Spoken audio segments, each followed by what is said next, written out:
iepriekšējā video aplūkojām, kā veids darbības ar monomiem. Monomu summu sauc par polinomiem, un tagad aplūkosim, kā veids aritmētiskas darbības ar polinomiem. Saskaitot divus polinomus vai atņemot divus polinomus, saskaita un atņem līdzīgos locekļus. Piemēram,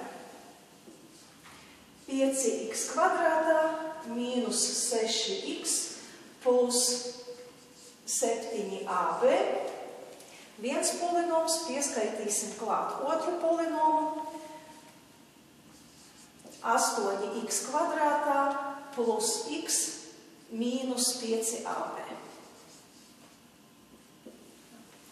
Savelkam līdzīgos locekļus. Tas ir 5x kvadrātā saskaitām ar 8x kvadrātā, ir 13x kvadrātā,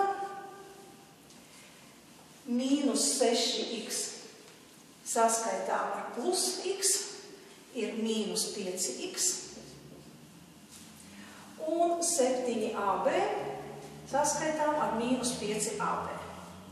Dabūjam 2ab. Reizinot divus polinomus, katru saskaitāmo no pirmā polinoma jāsareizina ar katru saskaitāmo no otrā polinoma. Piemēram, x kvadrātā plus 3x mīnus 4 sareizināsim ar x plus 2. X kvadrātā sareizinām ar x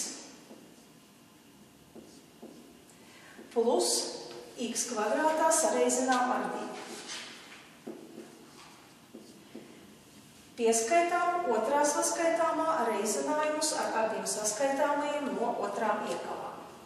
3x sareizinām ar x plus 3x sareizinām ar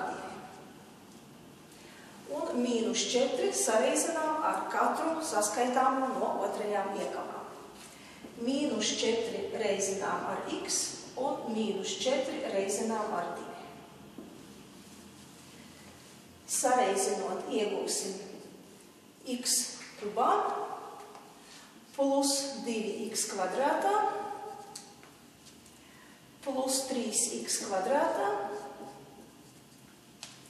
plus 6x mīnus 4x mīnus 8. Un savalkot līdzīgos locekļus, iegūstam gala rezultātu x kubā plus 5 x kvadrātā plus 2x mīnus 8.